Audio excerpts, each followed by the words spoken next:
Hey guys, happy St. Hello. Patrick's Day. We're wearing green. It's St. Patrick's Day. I'm not wearing green, No, I already pinched her.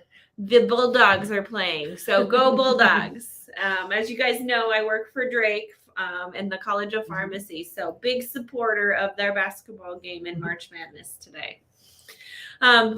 Now, we're getting on a very hot topic. This one even made it into the Oscars. It did. Drug shortages with diabetes. There's been a couple of drugs that we've been running into. Now, drug shortages have been a common problem in hospitals for the last couple of years since COVID hit, I would say. No, I agree. It has started to hit diabetes world. So we wanted to address it with you guys. What should you do if the pharmacist says your drug is not just not in stock, but it's not in stock and it's on a shortage? What does that mean? So Christine, what's a drug shortage?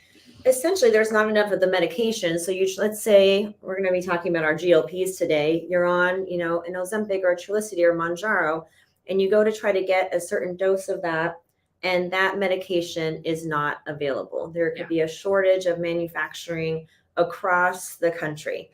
And so then you go, well, what do? You're on a medication that's helping your diabetes. It's giving you good control of your blood sugar.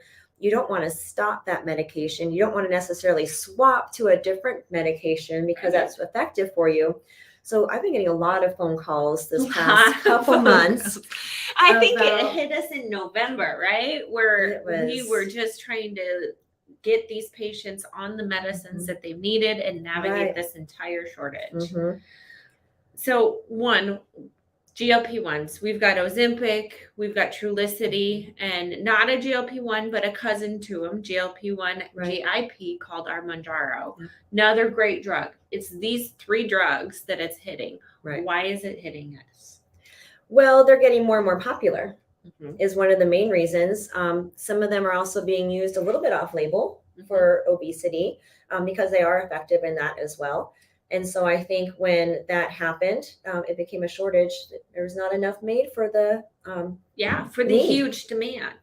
And so pharmacies have been doing the best that they can, and insurance companies to manage these shortages. One of the things that they're now requiring us to do is we have to put your diagnosis on there to make sure that you're using it for diabetes and not for weight loss. So if there's a delay saying, hey, we need to contact your doctor before you can get that, it could be because they just want to ensure that you're using it for type 2 diabetes and not for weight loss. That's been the first thing that I think has really helped. It's not completely made the shortages go away, but these medicines with the weight loss that they're seeing, very, very popular. And there is a GLP that's marketed for weight loss, Wegovy. And so there is an option to talk to your provider about as far as prescribing something that actually is on market and available for that. But unfortunately, for a lot of these other GLPs, especially with the Mounjaro, if you don't have that type 2 diabetes diagnosis, insurance will not cover it. It won't cover it. And I think at first it got through that hoop a little bit, and it did get covered. And then they started to realize what was happening, and now they're really backstepping on that. Yeah, it is. So what happens if you get told by the pharmacist your drug is on shortage? Just to explain a little bit about the behind the scenes, there's massive warehouses and suppliers that supply all these drugs to pharmacies. And there's several different companies. Just like there's several different pharmacies, there's several of these wholesalers that sell the drugs from the drug company to the pharmacy. And so they have these different storage units and storage places. So Walgreens uses a specific company. Hy-Vee might use a different one. So my first step for you to take, if you get told that your drug is not at the pharmacy and is not at any of the other Walgreens or Hy-Vees in town, call Walgreens, call Medicap, call a different company than you're using, because they have a different supplier possibly and may have a different availability of that drug on the market. And I think it's important that a lot of patients might not know that you really do have the ability to call those other pharmacies, because a lot of times your provider and their staff just don't have the resources to call around at all of these pharmacies, but you as, your own advocate, you do have the ability to do that. And if you find it at a different pharmacy, you can call your initial pharmacy. Let's say it's Hy-Vee and that you found the medication at Costco. You can directly ask Hy-Vee to transfer your prescription to Costco. Yes. You do not need to call your provider for that. And so that's something just to educate you all on, is that there is that step. And so you're going to get your drug much quicker that way. And then, something that's close to your house where you want to go. Yeah, that transfer. And usually the pharmacy that you're getting it, that you want to go to, bring your actual prescription to them. So bring your device that has all of your information and say, do you have this? Can you get this transferred? And what they do is they have to make a phone call to the other pharmacy and get that information transferred over. So absolutely that can be good. Some pharmacies do have a policy. There are some prescriptions and some chains that don't do transfers, just per company policy.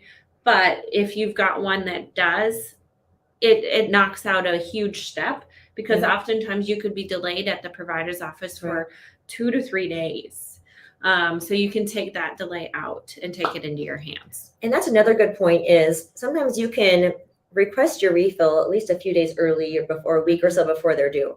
And that's really important, because a lot of times if you're waiting until, okay, I'm supposed to take my injection today, and then you're calling in your refill today, and there's something like that happening, then that urgency really does increase. So planning ahead as far as when you're going to request those refill requests can be important. So especially the Trulicities, the Ozempic, the Mounjaro, once you take your last injection, or you're setting it out for the next day to take it, go ahead and call the pharmacy at that point. And a lot of the pharmacies will do automatic refills. So, they'll start to do that process for you. But if you don't have that set up, go ahead and do that. Get it started, because then oftentimes it's unpredictable when that drug comes in. So you might get told the day you refill it that there's a shortage, but in the next couple of days, they may be able to get it in for you. And sometimes they know, like, I don't have it today, but it's coming in on Thursday. Yeah. And then, okay, I don't have to call these other pharmacies. I can wait until then. Yeah. So we've called all the pharmacies around the town. What's our next step? Well, you call all the pharmacies and your drug's not available. Yep. And we've had this happen. Like I said, I've had many patients call. And there's a couple options. I've had some patients who have been on Trulicity at a certain dose, and that's not available, but Ozempic at a comparable dose is. Yep. So I have transferred some of my patients across GLPs. Yeah. Because they're having such great results. I don't want their diabetes to get out of control. It's going to be a month until that comes into stock. So that has happened. Another option is if they're tolerating a certain dose very well, they haven't had GI side effects. Sometimes I could increase to the next dose that is in stock. That's another option as well. Or if I want to try to adjust that titration, maybe they'll do 2 injections of the one while we're building them up, so they don't have that GI side effect. So there are some options. Yeah.